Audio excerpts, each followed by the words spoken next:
और अभी भी मैं कह रहा हूँ कि उनकी बात को मान लिया जाना चाहिए, उनसे चर्चा।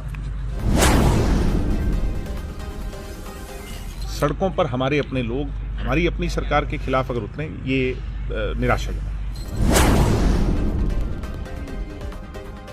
पर हम अपनी तैयारियों में लगे हुए हैं, आज से नहीं काफी समय से लगे हुए हैं। वो क्या कारण रहे, वो कोई अस्वस्थ होगा, कहीं कार्यक्रम में कोई बिजी होगा। हरियाणा में जजपा भाजपा गठबंधन और जजपा के अंदर बगावत के बिगुल बज चुके हैं। दिग्विजय सिंह चौटाला ने साफ संकेत दे दिया है कि वो अपने नेता दुष्यंत चौटाला के साथ चर्चा कर रहे हैं।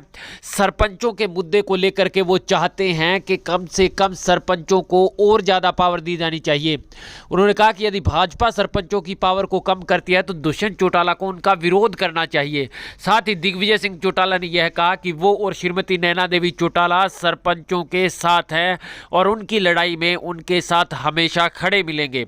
उन्होंने सरकार को यह भी हिदायत दी कि हमारे चुने हुए लोग यानी कि सरपंच और जनता जो सड़कों पर है, इससे हमारा बहुत ज़्यादा नुकसान होने वाला है और हम चाहते हैं कि मिल बैठ करके जल्द ही इस मुद्दे का कोई हल निकाल लिया जाना चाहिए। वहीं उन्होंने कहा कि लोकसभा चुनाव को लेकर के क्या भाजपा के साथ मिलकर के चुनाव लड़ेंगे या अकेले। तो दिग्विजय सिंह चौटाला ने साफ कर दिया कि वो अकेले चुनाव लड़ने को लेकर के तमाम रणनीतियां बना चुके हैं। अब से नहीं, बहुत पहले से रणनीतियां बनाई जा रही है और निश्चित रूप से जिन जिन सीटों पर हमने पूरा फोकस करना है, यानी कि जननायक जनता पार्टी पूरी 10 सीटों पर फोकस नहीं करेगी लोकसभा चुनाव में, केवल 3 या 4 गिनी चुनी सीटों पर या 5 सीटों तक जो है वो फोकस करेगी और उसके बाद लगातार उस पर मजबूत अपने प्रत्याशी उतारे जाएंगे ताकि जो वो सीट जो है लोकसभा की जीती जा सके।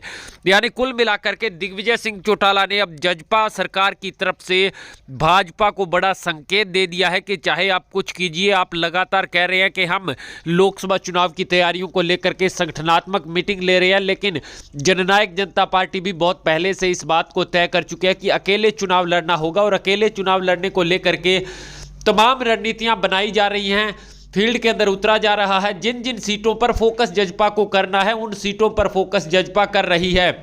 यानी कि अब भाजपा को भी एक तरह से कहे तो जजपा ने करारा झटका दे दिया है लोकसभा चुनाव को लेकर के। अकेले चुनाव लड़ने को लेकर के पूरी तैयारी दुष्यंत चौटाला की टीम कर चुकी है और आने वाले समय में नतीजे इसके क्या रहेंगे वो तो वक्त बताएगा। फिलहाल जननायक जनता पार्टी भाजपा को कड़ी टक्कर देती हुई दिखाई दे रही है, चाहे मंत्रिमंडल हो या जो जिला परिषद के चेयरमैन हो, डिप्टी चेयरमैन हो, उनको लेकर के भी कई जगह आमने सामने रहे हैं, लेकिन बाद में उनको फ्रेंडली मैच कहा गया है और अब लोकसभा चुनाव को लेकर के भी आमने सामने होने जा रहे हैं। तो निश्चित रूप से इस बयान को इस तरह से देखा जाए कि विधानसभा में भी फिर जजपा और भाजपा अलग अलग चुनाव लड़ने जा रही है।